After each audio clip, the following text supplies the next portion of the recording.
Good morning, y'all. Today I'm going to be tackling a task that I've been putting off for a couple of weeks. Actually, putting it off for about a year.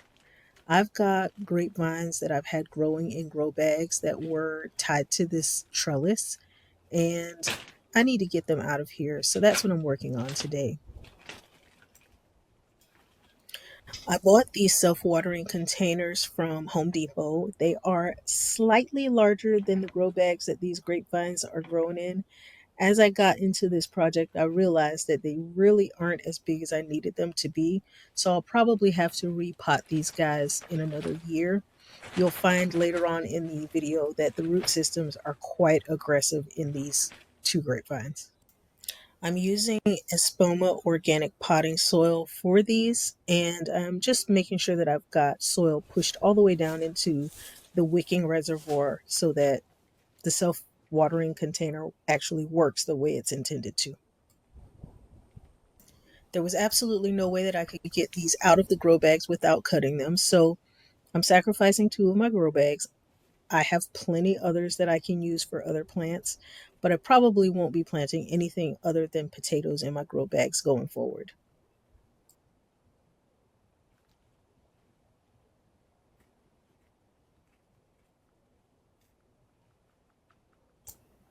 Both of these grapevines had gotten quite unruly on the trellis because I was not being so diligent in tying each of the vines to the trellis to train it. So, about 3 weeks ago, I cut them completely off, and everything that you're seeing now is fully new growth that these grapevines have pushed. They will start to drop their leaves really soon. We don't typically get a freeze until late December, mid January, and it's not going to be such a crazy freeze, but the grapevines know that in their life cycle they need to go to sleep. So they tend to do that here.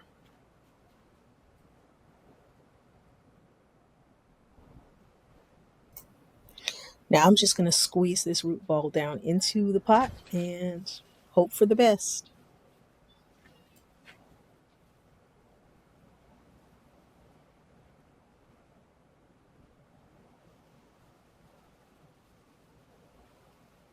It's a really tight squeeze, but I made it work. Like I said, I will probably have to repot these in another year. I didn't do any root pruning typically.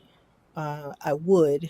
You'll see on the other one that I was forced to do it. But on this one, I didn't feel like I needed to do any root pruning to put it into the pot. So I just took it out of the grow bag and squeezed it in.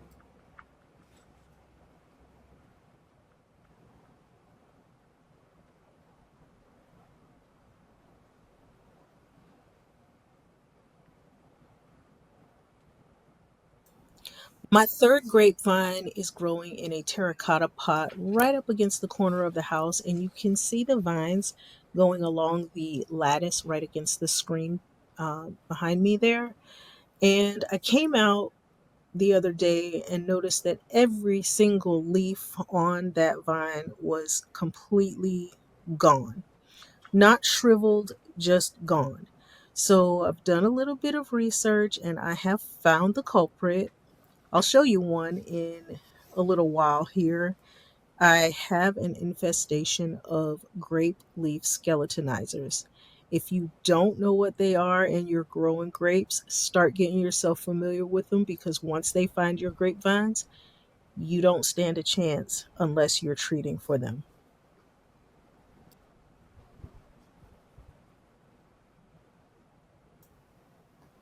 I'm just taking a little bit of time to tie this one to the trellis. We do have a hurricane headed directly for us in the next couple of days. I will be doing a prep video for that hurricane. It is named Hurricane Milton. And so I want to make sure that these grapevines are tied to this trellis pretty good. I don't expect this trellis to go anywhere with this storm. There's always a possibility, but I think I've got enough weight in these pots, and this is the east side of the house. I think they will be protected enough that they won't blow away. I'm going to cross my fingers on that, and I will keep you guys informed and let you know what happens after the storm.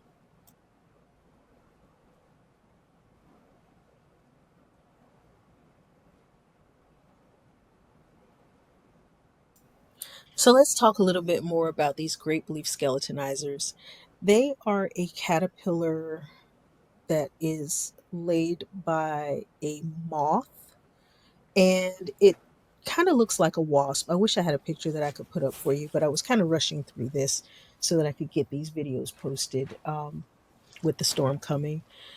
But these caterpillars have little hairs on them, and they can cause some swelling, a bit of an allergic reaction to them if they sting you.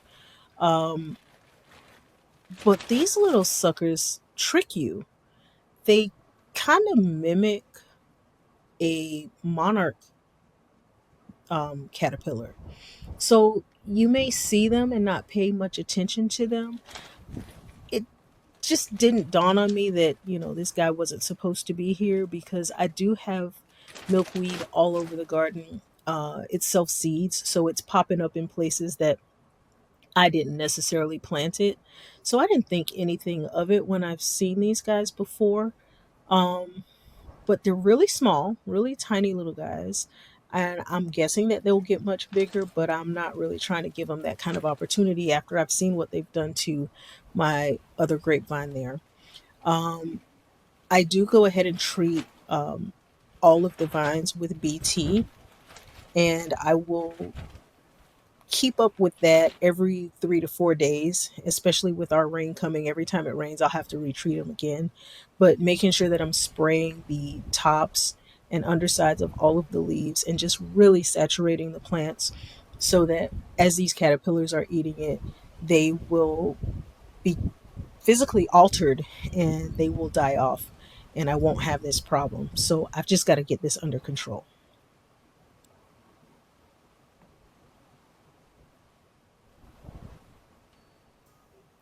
There's always weeds in the garden. Let's just take our time whenever we come across some when we're doing a project and clean up a couple of the weeds. We're never going to get them all. I don't usually, shoot for trying to get them all. I just want to grab a few while I'm there. I know they're going to grow right back, especially with the amount of rain that we're getting. It is still hurricane season until the end of November. So they're getting lots of great natural nitrogen coming down and they're happy. So we just got to clean them up while we can.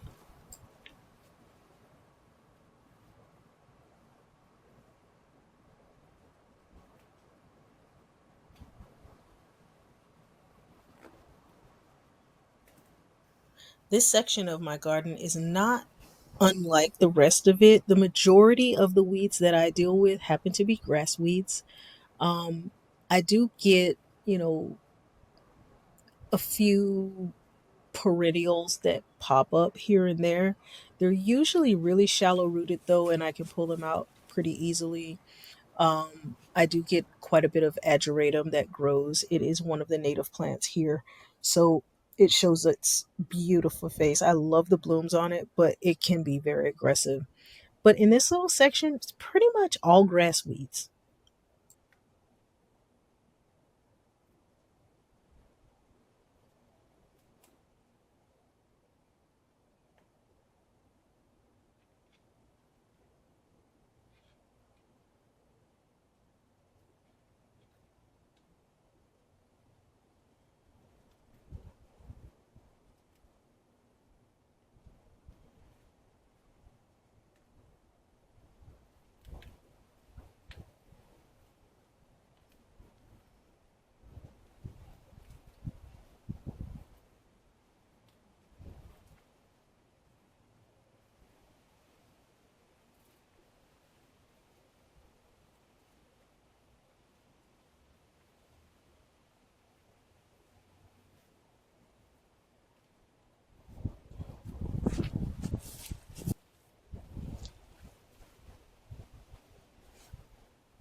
Now that I'm working on the bigger of the two grapevines, I'm going to show you in a little bit just how serious the root system is on this one. Some of the roots on this particular grape are an inch in diameter. They are really, really big. I didn't expect them to do this in a grow bag because, of course, the whole process of using a grow bag is that there's constant air flowing through there and they're supposed to root prune and all that good stuff. But if it's a really woody perennial, that doesn't work. Um, I do have some really nice fibrous roots along the sides of the bag, but at the bottom, this thing wound up and created some really, really thick woody roots.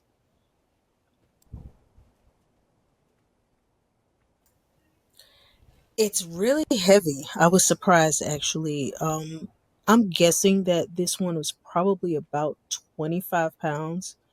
Um, the soil was not overly damp, but it had received some water, during that day. You can see there's no way this thing is going into this square pot. So I'm going to just have to get at the bottom of it and cut some of the roots off. It'll be fine. It's going to be going to sleep soon anyway. It will traumatize it a bit, but I've checked on it a couple of times since this video was recorded, and it's not seeming like it was very, very badly shocked.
This part took a whole lot more effort than I thought it would be, but because these roots are really spiraling around each other and intertwining, they're going back up into the soil and back down and around the base. They're just really in here really, really good. Um, I'm kind of surprised that these plants have done as well as they did while they were in the grow bags with these root systems, but this is probably one of the reasons why it didn't produce any grapes yet. I bought these, I would say 3 years ago, could be four. The one that is growing in the terracotta pot, of course, had a whole lot more space and it has produced grapes for me. These two have not. So I'm going to see what happens in this next coming year after I've done this root pruning and gotten them in a little bit bigger container and see what happens with them. Hopefully they produce for me.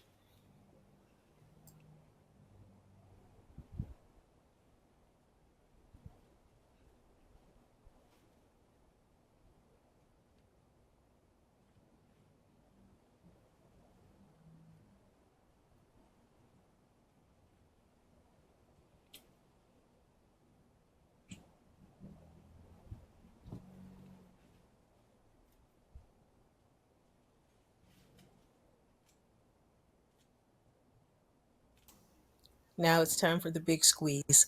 I put a little bit too much soil in the bottom of this pot, but because I'd already worked so hard to get this thing root pruned and get it over there, I just left it. So it's going to be really, really high in the pot, which I think is okay because it will give it that much more space below it, um, to root out into the pot. And I'll look for a bigger container for it for next year.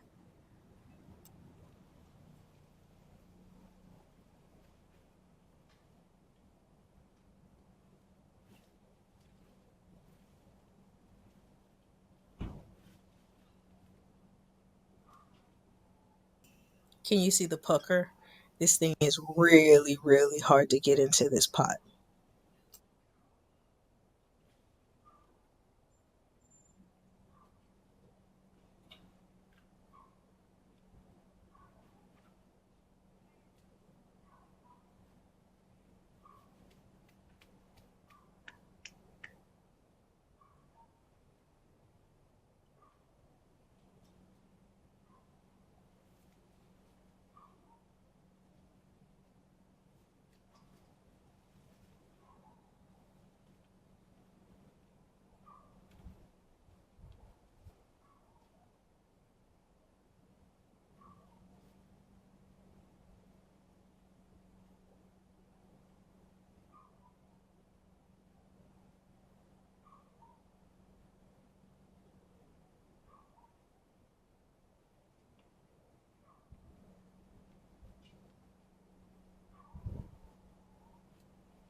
Going to repeat the process that we did on the other grapevine. Just going to tie this one to the trellis. It's got a couple of extra long vines on it, so it's reaching a little bit higher, almost to the top of the trellis. So this one's going to fill out pretty nicely for me next year.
Plants get energy from the sun through photosynthesis, so they need their leaves to collect up as much sun as they can. It's very important for perennials that are deciduous to go through this full process of photosynthesis before they go to sleep so that they can store up enough energy to be able to wake from dormancy, push new growth, and give you the fruit or the flowers that you're looking for in the following year. So these skeletonizers are doing me a disservice because my plants are not getting enough opportunity to photosynthesize as they need to before they naturally go to sleep.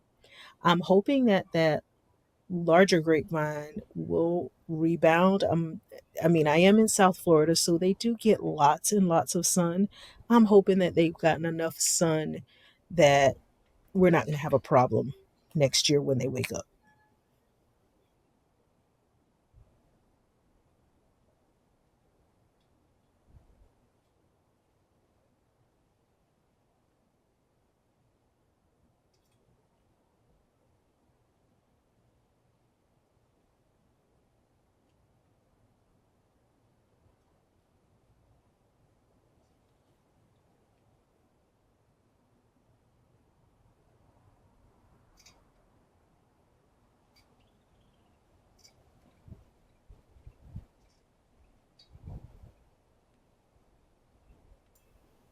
So I've spotted a skeletonizer and I'm just going to pull him out of there, and I'm going to try to show him to you on the camera, but I'm not sure if you're going to be able to see him. He's so small, he may not be in focus.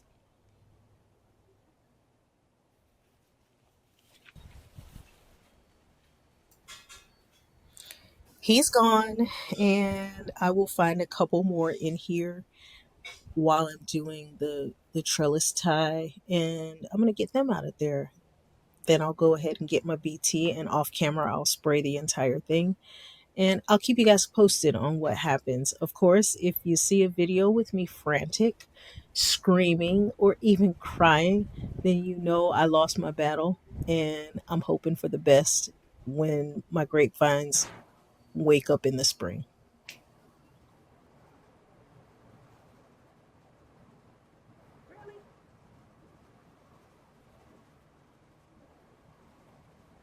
This is not what you eat.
Tying these grapevines to the trellis proved to be a pretty tedious task.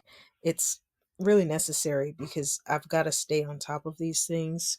They tend to harden, and once that wood starts to harden, if they're growing all out spirally and sticking out and not tied to the trellis, it makes it really, really hard to get in and work with the plant.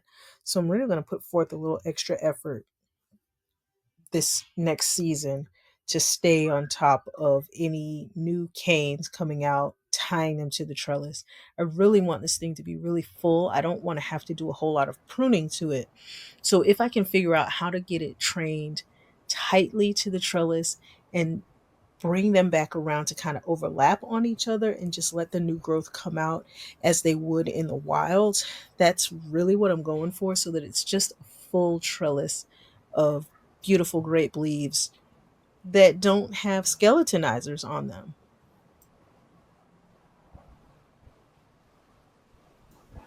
In the container behind me, that's also a self-watering container. uh, I'm hoping I'm hoping my plan is to put some fruiting vegetables in there, possibly lettuce.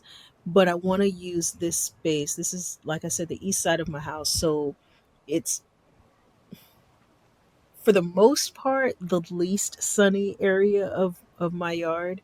But this time of year, I'm still getting quite a bit of sun over here. So I need something that's going to help to shade that container so that my delicate things like lettuces can be protected from the sun a bit. I don't need them bolting as soon as I put them in. It's really hard to get lettuce to grow properly here without bolting. Um, but it does work. I've done it. I've done it before, and I know that I can do it again. I just got to have the right conditions and the right protection so that they're not getting overly exposed to the sun.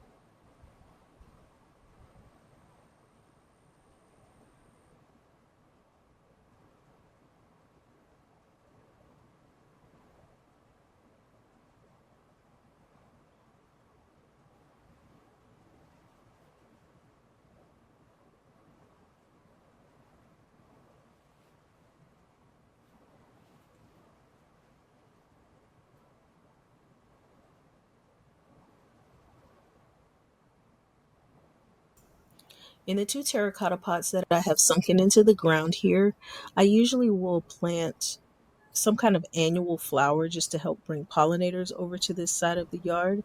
I don't have a whole lot of blooming things, just foliage for the most part. And I like to try to bring some of the pollinators over. This year, I'm not going to do that. I'm going to depend on my salvias just to the right of the screen to bring the pollinators. And I'm going to put snow peas and possibly some pole beans into those pots. There are a couple other pots that are going to be added to this section as it becomes a little bit more of a vegetable garden than just ornamentals.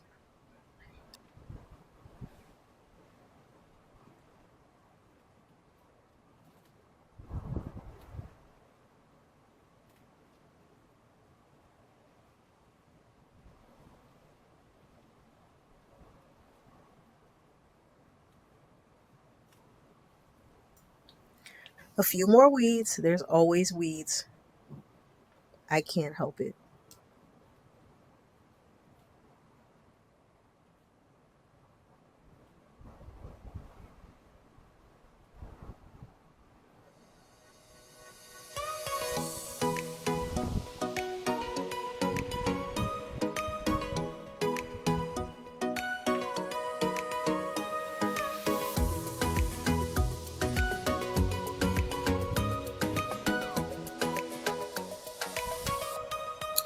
All right, guys, I'm going to finish pulling these weeds and make sure that the grapevines are properly tied onto the trellis. I'm going to wrap this video up and call it a day. Really appreciate everyone who's been watching the channel. I look forward to seeing you in the next video, and hopefully the garden has not been destroyed by Hurricane Milton. Thanks so much, guys. I'll see you in the next video. Bye.